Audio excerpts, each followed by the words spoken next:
The assembly hall stretched across 3 kilometers of polished crystalline floor, its ceiling lost somewhere in the artificial atmosphere above. Representatives from 400 species sat in their designated sections, each area modified to accommodate the unique biological needs of its occupants. The Vryn floated in their methane tanks. The Caltharians perched on heated stones. The Sessic coiled around their water pillars. And in the smallest section, furthest from the central podium, sat the humans. Ambassador Sarah Chun watched the proceedings with the patience her species had learned over 2 centuries of galactic politics.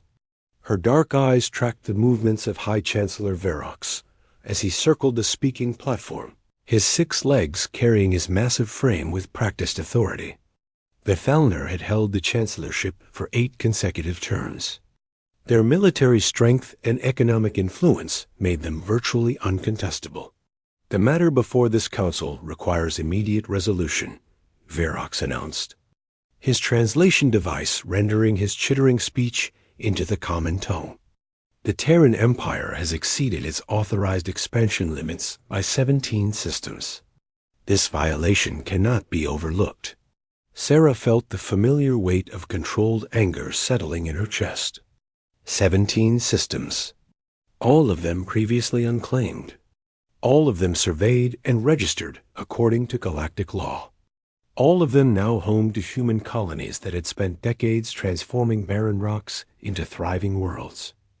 A Vryn representative pulsed with bioluminescence, signaling a desire to speak.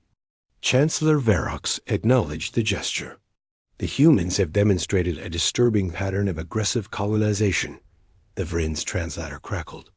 They reproduce at rates that strain galactic resources. They terraform worlds with reckless speed. They establish permanent settlements before proper councils can evaluate the environmental impact. Sarah raised her hand, the human gesture recognized after years of diplomatic exchange. Verox's compound eyes fixed on her, and she could sense his reluctance even across the vast chamber. The ambassador from Terra may speak, he said finally. Sarah stood, her simple gray suit contrasting sharply with the elaborate ceremonial garments worn by most other delegates. High Chancellor, esteemed representatives, the Terran Empire contests these characterizations. Every system we have colonized was unclaimed according to galactic survey records. We filed proper documentation. We waited the required periods. We followed every protocol established by this council. Followed? A Caltharian diplomat interrupted, his rocky face splitting in what might have been a sneer. Your kind follows the letter of law while violating its spirit. You exploit loopholes. You move faster than oversight can track. You expand like a plague. The chamber erupted in various forms of agreement. Bioluminescent flashes, harmonic resonances, pheromone releases, all blending into a cacophony of accusation. Sarah remained standing, waiting for the noise to subside. She had expected this. Earth's intelligence services had warned her 3 months ago that the Council was preparing a coordinated effort to limit human expansion. The larger, older civilizations had finally recognized what humanity represented: competition. When silence returned, Verox spoke again. The Council has prepared a resolution. The Terran Empire will immediately cease all colonization activities. All settlements established in the past 50 standard years will be evacuated and returned to unclaimed status. Human expansion beyond the original 10 systems granted upon first contact will be permanently prohibited. Furthermore, Terra will pay reparations to the Galactic Development Fund in the amount of 5 trillion galactic credits for unauthorized resource extraction. Sarah felt her pulse quicken, but kept her expression neutral. 5 trillion credits would bankrupt Earth's economy. Evacuating the colonies would displace over 2 billion humans.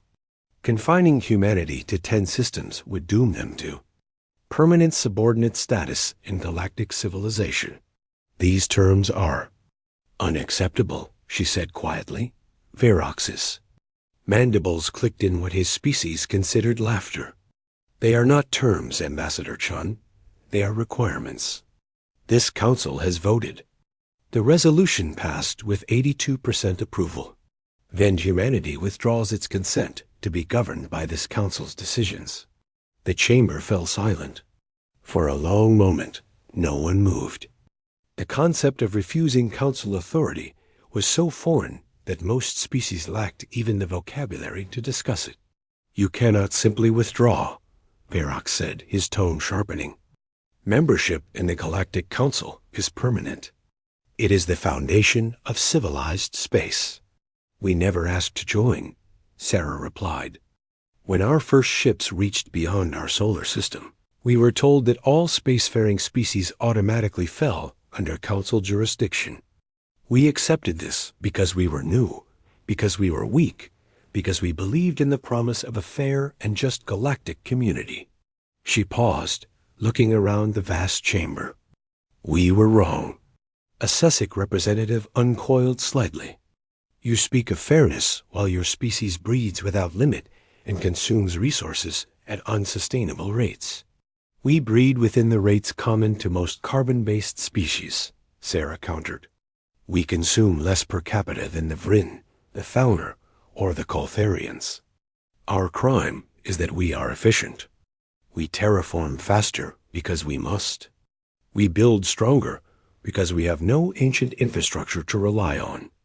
We expand quickly because we have millennia of evolution, teaching us that stagnation means death. Enough, Ferox commanded. Your philosophical justifications change nothing. You will comply with the Council's resolution, or you will face sanctions. What sanctions? Sarah asked. Trade embargoes? 70% of our economy is internal to human systems. Military action? We have 500 warships and defensive installations around every colony. Isolation? We have been isolated since the day we arrived in galactic space. She reached into her jacket and withdrew a small data crystal. I was authorized to deliver this to the Council only in the event that reasonable negotiation proved impossible. She placed the crystal on the podium before her. This contains a complete inventory of Terran military capabilities, economic projections, and diplomatic intentions. I suggest you review it carefully before making threats. Verax gestured, and a servitor drone collected the crystal. We will examine your data. The Council will reconvene in 1 standard week to hear Terra's formal response to our resolution. Sarah gathered her materials.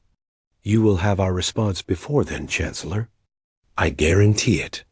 As she walked toward the exit, she could feel hundreds of alien eyes tracking her movement. Let them watch. Let them wonder. Earth had been preparing for this moment since the day they realized that the Galactic Council was not a parliament of equals, but a hierarchy designed to keep new species, subordinate to old powers. Outside the assembly hall, Sarah's security detail fell into formation around her. Captain Marcus Webb, head of her protection unit, leaned close as they walked. That went about as badly as we expected, he murmured. Worse, Sarah replied. They're not even pretending to be fair anymore. The mask is off. Do we proceed with the plan? Sarah nodded. Send the signal. It's time for the Council to learn that humanity didn't come to galactic civilization looking for masters. We came looking for equals. And if we can't find them, we'll create them.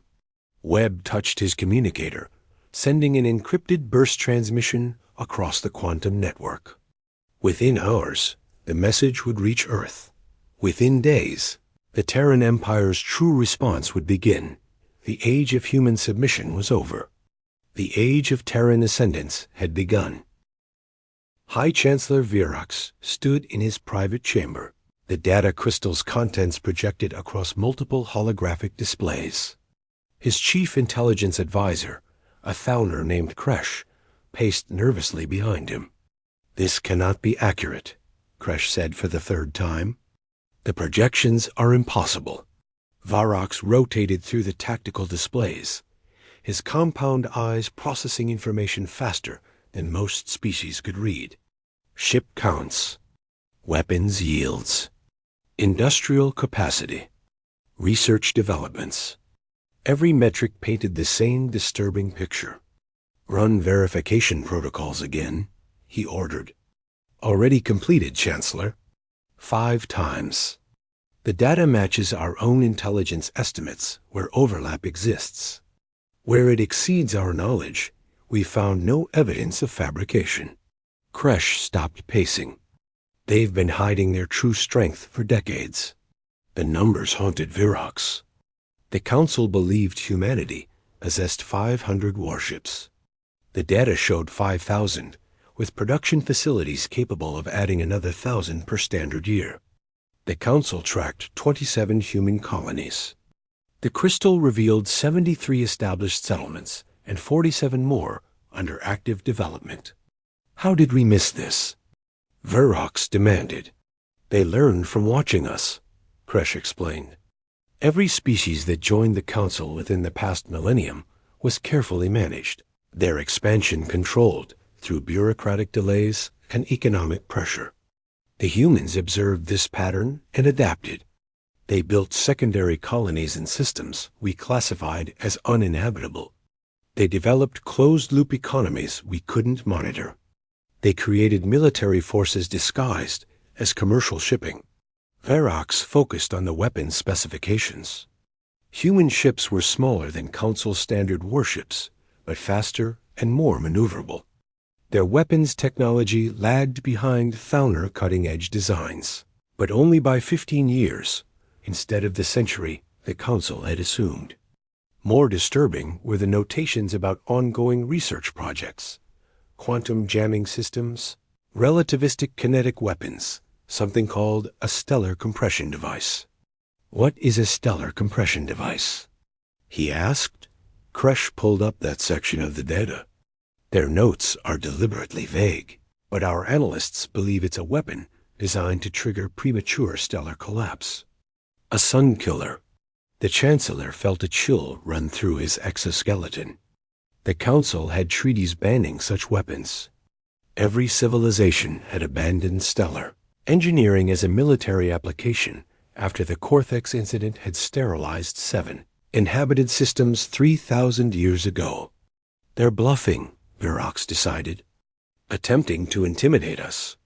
Perhaps, Kresh conceded, but they've also included detailed economic analyses showing they can survive complete isolation from galactic trade.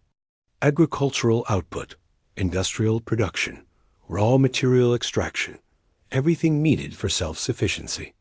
They're not dependent on us, Chancellor. They never were. A communication signal interrupted them. Virox accepted it, and the face of Ambassador Chun appeared in holographic form. "Chancellor, I hope you've had time to review our data package," she said calmly. "I have reviewed your threats," Virox replied. "Not threats, information. The Terran Empire wanted the Council to understand our position before making final decisions." Sarah's expression remained pleasant, almost friendly. "We're prepared to offer a counterproposal to your resolution. The Council does not negotiate with individual member species. Then perhaps it's time the Council learned new habits. Here are our terms. The Galactic Council will formally recognize all human colonies, including those you were previously unaware of. Expansion restrictions will be removed. The reparations demand will be withdrawn. In exchange, humanity will agree to honor existing territorial claims by other species and will participate in a genuine coalition security framework."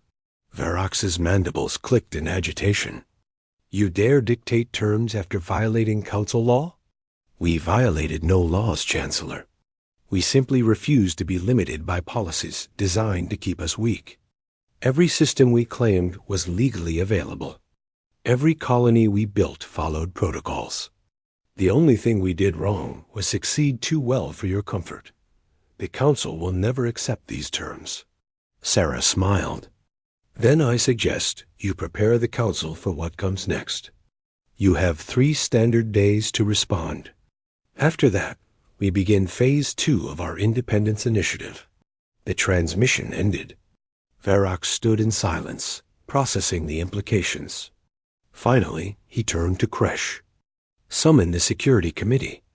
We need to discuss military options across the galaxy, in a system the Council had classified as a barren dead zone unsuitable for colonization. Admiral James Halsey reviewed the latest intelligence reports from the Council homeworlds. The orbital command station around him hummed with activity as officers coordinated fleet movements across 17 sectors. The Council is convening their Security Committee, his intelligence chief reported.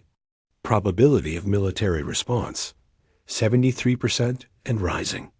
Halsey nodded. He was a veteran of the Outer Rim conflicts, the brief but brutal wars that had erupted when humanity first encountered hostile alien species beyond Council space. He'd learned then that superior technology mattered less than superior tactics and the will to use them. Status of the fleet? Battle Group Alpha is holding position in the neutral corridor.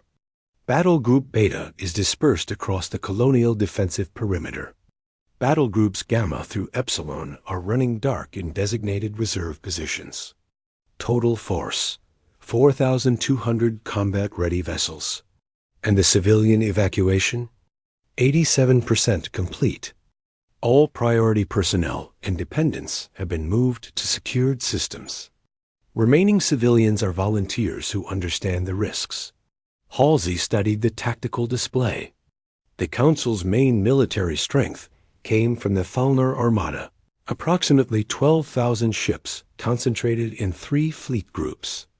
The Vryn contributed another 5,000 vessels. Various other species added perhaps 8,000 more, though many were outdated designs of questionable combat value. On paper, the Council outgunned humanity 3-1. But Halsey had advantages they didn't recognize.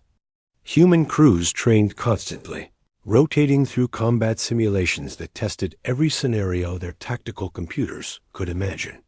Human ships were built for war, not ceremony. And humanity fought with a desperation that ancient, comfortable civilizations had long forgotten. His communicator chimed.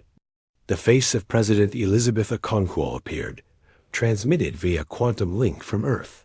Admiral, the Council hasn't responded to our ultimatum. Intelligence suggests they're preparing for a show of force. Anticipated, Madam President. We are ready to proceed with Operation Sovereign Shield on your order. Then consider the order given. Show them what humanity has built. Show them we won't be pushed around anymore. But James, she paused, her expression serious, try not to start a war we can't finish. Madam President, if they force us to fight, we'll finish it. I guarantee that. The transmission ended. Halsey turned to his communications officer. Send the signal. All battle groups advance to designated positions. Rules of engagement. Defensive posture until fired upon, an unrestricted response. Make sure every captain understands. We're not here to conquer. We're here to make damn sure nobody conquers us. Across human space, fleets began to move. Silent ships emerged from hiding spots in asteroid belts, gas-giant atmospheres, and stellar photospheres. They assembled in formations that demonstrated centuries of tactical evolution, creating defensive networks around every human colony, while simultaneously positioning strike forces within range of key Council facilities. It was a deployment that should have taken weeks to coordinate. Humanity accomplished it in 18 hours. On the Council homeworld, alarms began to sound as sensors detected the massive fleet movements. The Security Committee meeting dissolved into chaos as reports flooded in describing human military forces appearing in dozens of systems simultaneously. Chancellor Varrock watched the tactical updates with growing horror. The humans hadn't just hidden their strength. They'd hidden their strategic sophistication. Every fleet positioned to defend without threatening.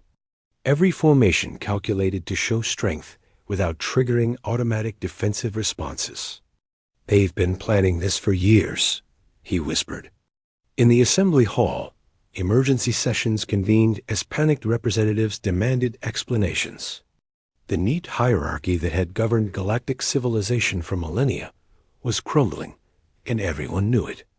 Ambassador Chun sat calmly in the human section, watching the chaos unfold.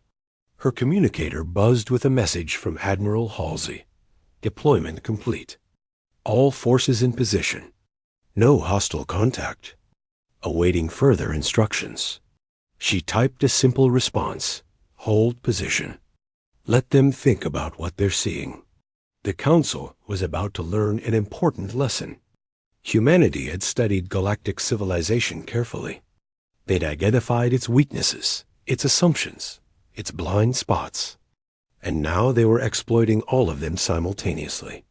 The game had changed. The question was whether the Council could change with it. The Thalner war fleet assembled in the Kesseron sector, their massive dreadnoughts forming a battle line that stretched across half a solar system. Fleet Marshal Vex commanded from his flagship, a vessel twice the size of any human warship and bristling with weapons developed over 3,000 years of military tradition. "The humans have made a fatal miscalculation," Vex announced to his command staff. "They believe a show of force will intimidate the Council.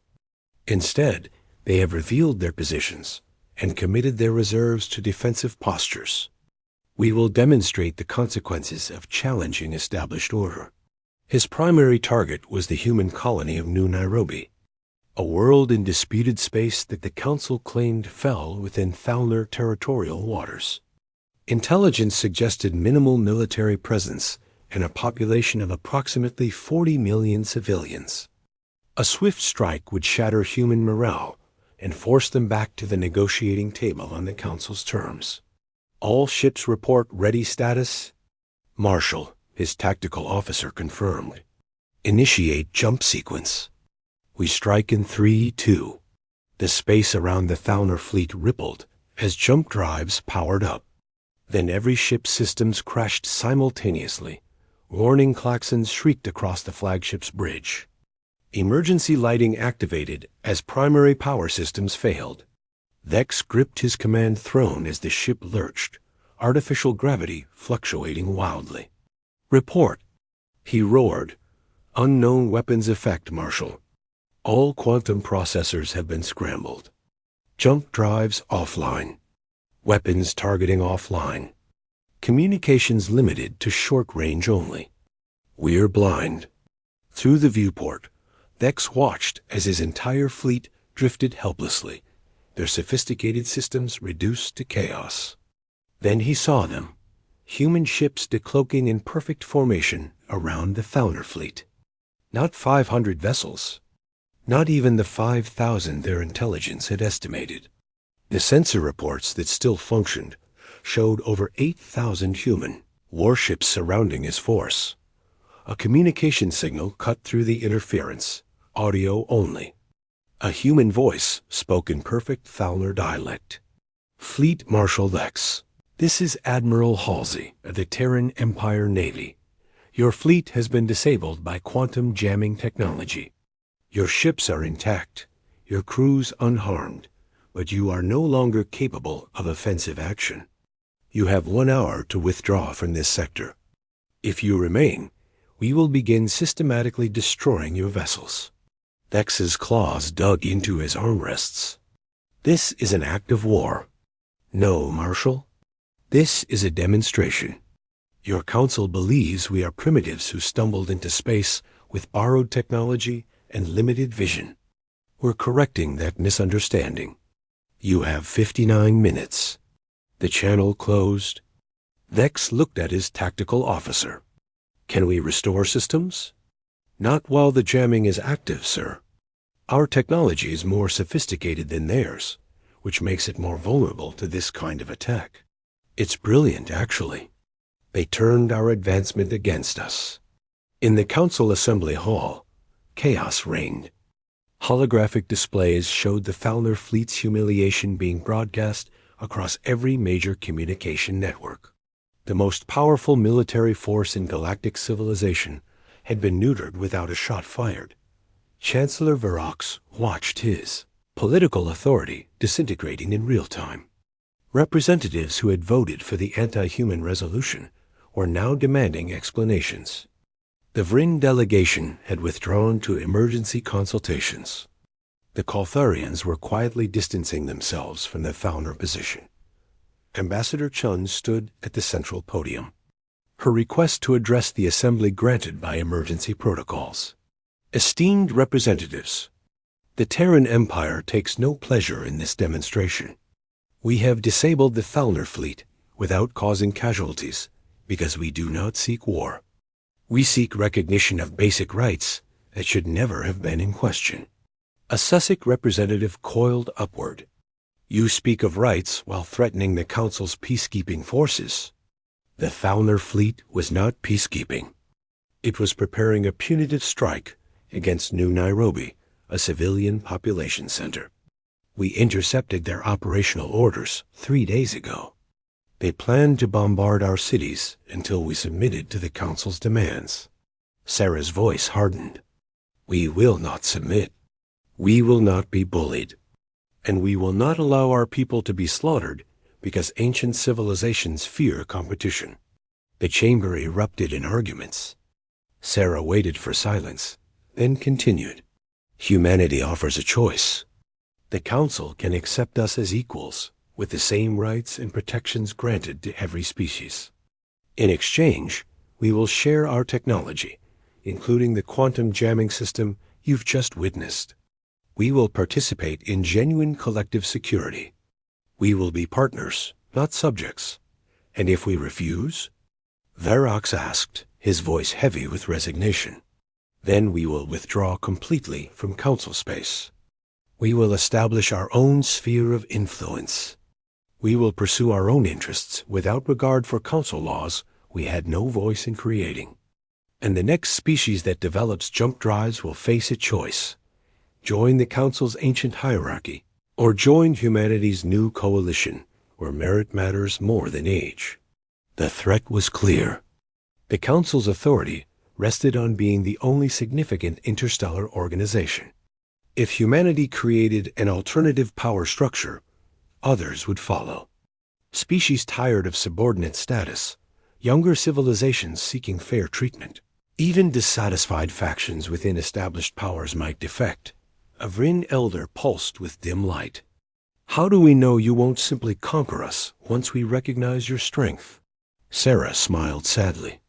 Because conquest is expensive, morally exhausting, and ultimately counterproductive. Humanity learned that lesson in our own history.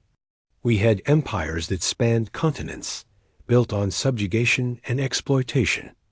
They all fell. We learned that cooperation builds stronger civilizations than domination ever could. She gestured toward the tactical displays, still showing the disabled Falmer fleet. We could have destroyed those ships. We didn't. We could have launched strikes against Council facilities. We didn't. We've positioned our forces defensively because we genuinely believe in coexistence. But coexistence requires mutual respect, and respect cannot be demanded from a position of artificial weakness. Back in the Kesseron sector, Admiral Halsey watched the timer count down. 47 minutes had passed. The Falmer fleet remained in position, though their emergency systems were slowly coming online. Sir, the flagship is hailing us, his communications officer reported. Put them through. Fleet Marshal Vex appeared on the display, his posture rigid with controlled fury. Admiral Halsey, I am authorized to negotiate a withdrawal under protest. We require assurances that your forces will not pursue. Agreed, Marshal. You have safe passage back to Council space. Consider this a professional courtesy between military officers who both serve their people's interests. Vex studied Halsey for a long moment. You realize this changes everything. That's the idea, Marshal. The galaxy's been running on the same assumptions for too long. Time for some new thinking. The Thalner fleet began its slow, humiliating retreat. Human ships maintained their perimeter until every enemy vessel had jumped away, then dispersed back to their assigned positions with the same eerie coordination they demonstrated throughout the operation. On Earth, President Okonkwo addressed a packed chamber of the Terran Parliament. Today, humanity took a stand, not for conquest or glory, but for recognition of our right to exist as equals in galactic civilization. We demonstrated strength not through destruction, but through restraint. We showed the Council that we are ready to defend ourselves while remaining committed to peace. The Parliament erupted in applause, but Okonkwo raised her hand for silence. However, this is only the beginning. The Council will need time to adjust to new realities. Some species will accept us. Others will resist. We must remain vigilant, maintain our military readiness, and continue building the coalitions that will support a more just galactic order. In her private office later, she reviewed casualty reports. 0 fatalities. A handful of minor injuries from equipment failures during rapid deployment. Compared to what could have happened, it was miraculous. Her chief of staff entered with the latest intelligence. Madam President, we're receiving diplomatic overtures from 17 species. Most are smaller civilizations that have felt marginalized by Council politics. They're interested in the alternative coalition you mentioned. Okonkwo nodded. Begin preliminary discussions, but move carefully. We're not trying to split the galaxy into rival factions. We're trying to reform the existing structure. And if reform proves impossible? She looked out her window at the blue marble of Earth, hanging in space beyond the orbital station. Then we build something better and invite everyone who shares our vision to join us. The universe is big enough for multiple paths forward. The game board had been reset. Now came the hard part, building a peace that lasted. 6 standard months had passed since the Kesseron incident, as historians were already calling it. The Galactic Council reconvened in full session, but the atmosphere had transformed completely from their last gathering. The human section had expanded. 23 species now sat in what delegates informally called the Reform Bloc, a loose coalition of civilizations supporting humanity's proposed changes to Council governance. The seating arrangement itself represented a symbolic shift in galactic power. Dynamics. Ambassador Sarah Chun stood before the assembly once more. But this time she held a data tablet containing the framework accords, a comprehensive proposal for restructuring Council operations that had taken months of intensive negotiation. Esteemed representatives, she began, her voice carrying across the vast chamber. The Terran Empire submits for your consideration a new foundation for galactic cooperation. These accords represent input from 73 species, including many of the Council's founding members. Chancellor Verox, his authority diminished but not destroyed, gestured for her to continue. The Thalner had proven pragmatic in defeat, choosing adaptation over resistance once they recognized the inevitable. The core principles are simple, Sarah continued. First, proportional representation, based on population and economic contribution rather than seniority. Second, transparent protocols for expansion and development that apply equally to all species. Third, a collective security framework with shared command structures and standardized training. Fourth, open technology exchange programs that benefit all participants. A Caltharian representative rose. You speak of equality, but your military strength ensures human dominance regardless of voting structures. Sarah nodded, acknowledging the concern. Which is why the accords include comprehensive disarmament schedules.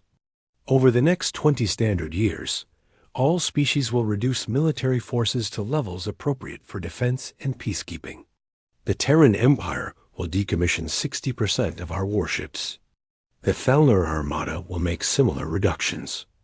Enforcement will be handled by joint inspection teams with representatives from multiple species. And if a species refuses to comply? Asked of Vryn Elder. Sanctions, followed by collective security action if necessary. But the same rules apply to everyone, including humanity. We're not seeking dominance. We're seeking a system where dominance by any single power becomes impossible. The debate lasted for 17 hours. Species that had remained silent for centuries found their voices. Old alliances fractured as new partnerships formed. The Sessic, traditional supporters of Felner hegemony, surprised everyone by announcing their support for the Accords. The Vryn split their delegation, with younger members backing reform, while elders clung to traditional structures. Finally, Chancellor Verox called for the vote. The results scrolled across holographic displays throughout the chamber. 71% approval. The framework accords had passed. Sarah felt the tension drain from her shoulders. Around her, the Reform Bloc delegates celebrated quietly, mindful that this was a beginning rather than an ending dot in orbit above the Council homeworld. Admiral Halsey observed the proceedings via secure transmission. His fleet maintained defensive positions, a reminder that humanity's goodwill was backed by capability. But for the first time in months, he felt optimistic about not needing to use that capability. Orders, Admiral? His executive officer asked. Begin rotating ships back to home ports for the demobilization protocols. Maintain minimum defensive postures around human colonies. And send a message to all fleet commanders. We won. Now comes the harder work of keeping the peace. On New Nairobi, the colony that had nearly become a battlefield, citizens gathered in public squares to watch live feeds of the council vote. When the results appeared, the celebration was spontaneous and genuine. Children who had been evacuated to bunkers months earlier played in streets their parents had feared would become war zones. Governor Marcus Richardson stood on the steps of the Colonial Administration building, watching his people celebrate. His communicator buzzed with a message from Earth. Congratulations, Governor. Your people's courage during the crisis helped make this possible. You showed the galaxy that human settlements were worth defending. He typed back, we just lived our lives and trusted our leaders to find a better path than war. Glad we were right. Back on Earth, President Okonkwo addressed a smaller gathering in the Terran Parliament.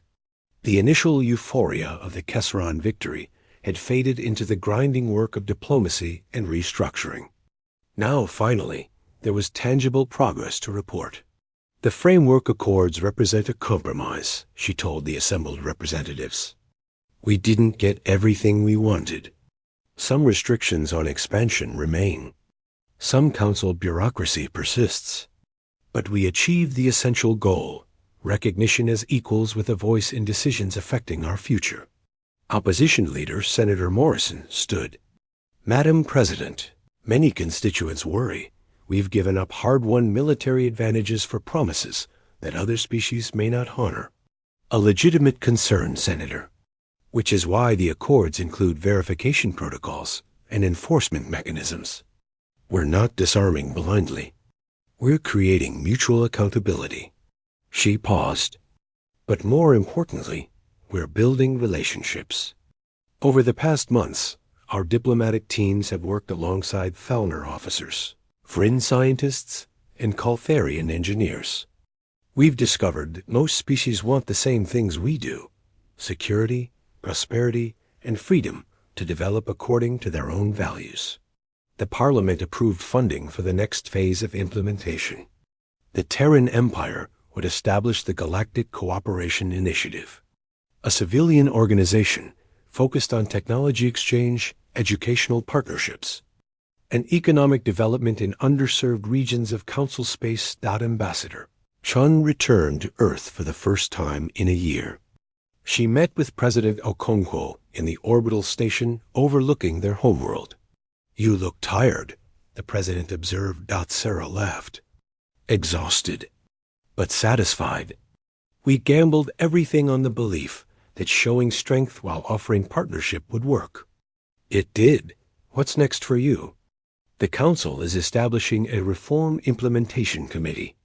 They've asked me to chair it. 3 years of work turning the Accords into operational policy. Okonkwo smiled.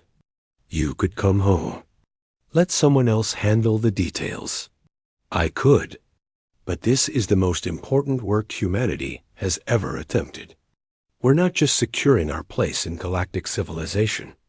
We're reshaping that civilization into something better for everyone. I need to see it through. Across the galaxy, the changes rippled outward. Species that had been rivals for millennia found themselves working together on joint projects. The Vryn shared advanced biological research with human medical teams. Humanity's terraforming techniques helped Kotharian colonies establish themselves on previously marginal worlds. The Thalner opened their military academies to officers from smaller species, sharing tactical knowledge they'd hoarded for generations. Not everyone was happy. Hardliners in several species viewed the reforms as betrayal of traditional values. Extremist groups launched propaganda campaigns warning of human cultural contamination. Some border disputes escalated as old power structures weakened, but the trajectory was clear.